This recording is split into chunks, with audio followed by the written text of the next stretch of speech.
El jueves después de Pentecostés, la Iglesia celebra a Jesucristo sumo y eterno sacerdote. Sin embargo, para continuar con las enseñanzas del Sermón del Monte, les comentaré el Evangelio del jueves de la 10ª semana del tiempo ordinario, que es el de Mateo 5, 20 al 26. En aquel tiempo dijo Jesús a sus discípulos: si no son mejores que los escribas y fariseos, no entrarán en el reino de los cielos. Han oído que se dijo a los antiguos: no matarás, y el que mate será procesado. Pero yo les digo, todo el que esté peleado con su hermano será procesado. Y si uno llama a su hermano imbécil, tendrá que comparecer ante el Sanedrín. Y si lo llama renegado, merece la condena del fuego. Por tanto, si cuando vas a poner tu ofrenda sobre el altar, te acuerdas allí mismo que tu hermano tiene quejas contra ti, deja allí tu ofrenda ante el altar y vete primero a reconciliarte con tu hermano. Y entonces vuelve a presentar tu ofrenda. Con el que te pone pleito, procura arreglarte enseguida, mientras vas todavía de camino, no sea que te entregue al juez y el juez al policía y te metan en la cárcel. Te aseguro que no saldrás de allí hasta que no hayas pagado el último centavo. En el texto que hoy la Iglesia nos presenta, Jesús nos ofrece un primer ejemplo a fin de enseñarnos cómo debemos entender la ley de Moisés, es decir, el Antiguo Testamento, en contraposición a las enseñanzas populares que ofrecían los escribas y fariseos. El texto empieza diciéndonos: si no son mejores que los escribas y fariseos, no entrarán en el reino de los cielos. Bueno, pues los escribas y fariseos eran minuciosos cumplidores de las 613 normas y mandamientos de la ley de Moisés, y los cumplían al pie de la letra, sin dejar nada de lado, pues pensaban que de esta manera cumplían su parte de la alianza y estaban apurando la llegada del reinado de Dios. Pero en el relato de hoy, Jesús nos dice que nosotros debemos ser mejores que ellos. La pregunta es: ¿y cómo ser mejores que ellos si ellos ya lo cumplen todo? Sucede que Jesús no nos está pidiendo que observemos la ley como lo hacen los escribas y fariseos. Es decir, no nos pide que seamos más estrictos y meticulosos que ellos. Lo que nos pide es que nuestra actitud sea diferente, que sea mejor que la de ellos, de forma que la manera como cumplamos la ley sea más profunda. Si cumplimos la ley con aquella actitud que Dios Padre desea de nosotros, entonces lo ayudaremos a reinar y participaremos de su reinado. Y esa actitud que el Padre espera es que todo lo que pensemos, decidamos y hagamos, lo hagamos por amor y con amor, de manera que se refleje en todo que estamos enamorados de Dios. Dios desea que lo amemos por encima de todas las cosas y que amemos al prójimo como nos amamos a nosotros mismos.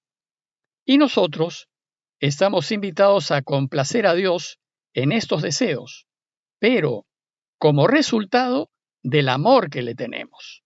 Es decir, debemos hacer lo que Dios quiere porque lo amamos y no porque tenemos que hacerlo.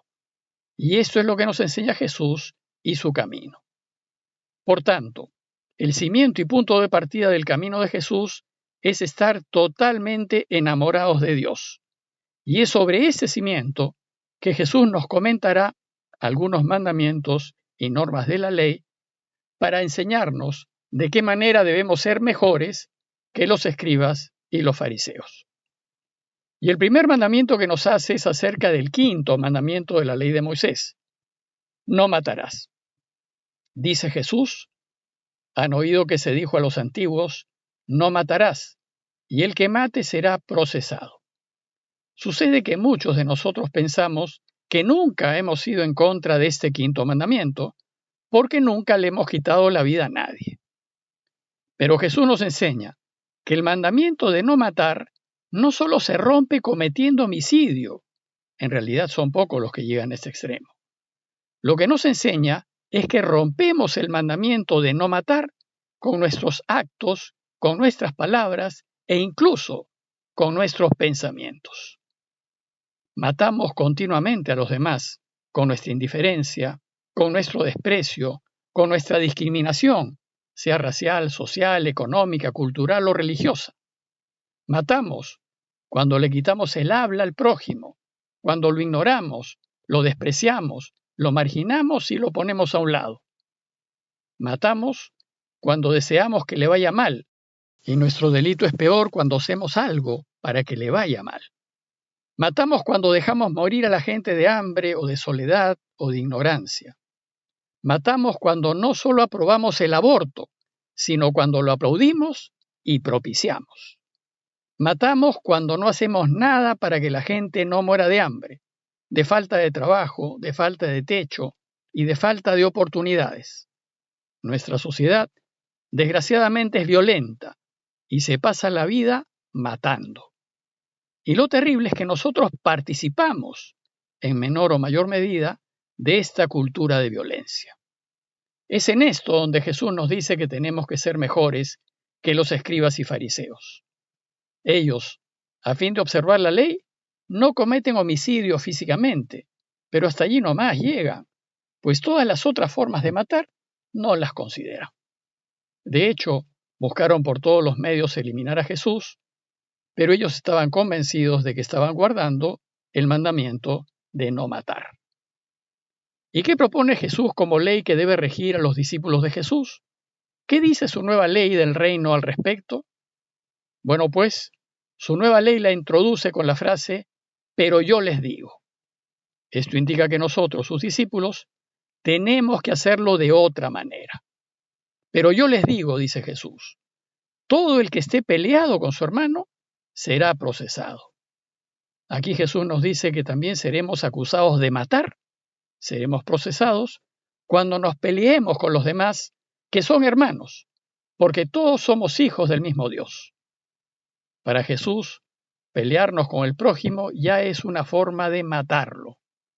Y si queremos que Dios reine, tenemos que evitar pelear. Más aún añade, y si uno llama a su hermano imbécil o despreciable, tendrá que comparecer ante el Sanedrín. Y si lo llama renegado, o necio, impío, malo, merece la condena del fuego. Sucede que también las ofensas verbales matan, hieren y hacen daño. Y a veces hacen un daño irreparable. Si matamos de esta manera, ya merecemos comparecer ante el tribunal y ser juzgados. Y si somos culpables, merecemos la pena máxima, que aquí se describe como la condena del fuego, y que literalmente significa ser tirado a la basura para arder con ella. La condena del fuego o el arder en el basural son solo maneras de describir la condena merecida por romper la alianza con Dios.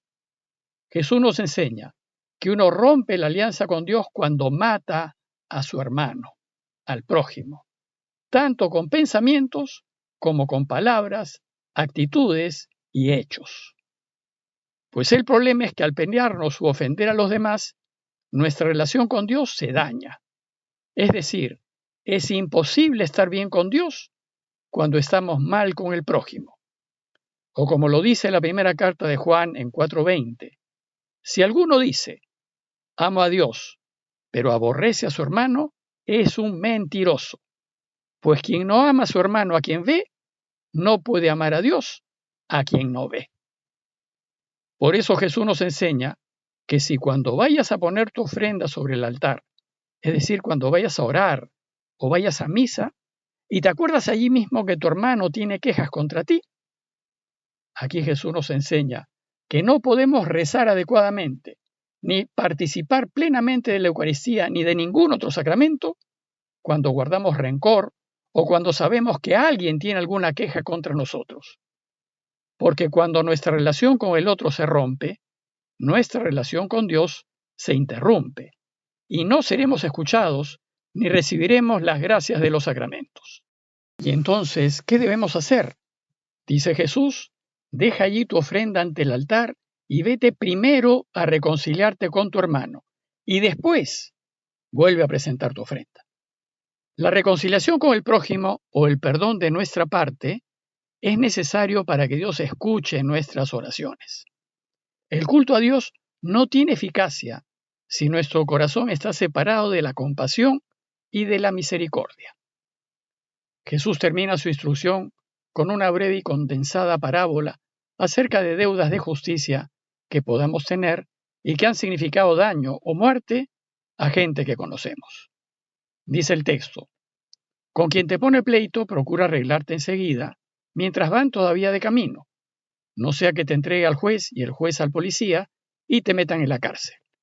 Te aseguro que no saldrás de allí hasta que no hayas pagado el último centavo.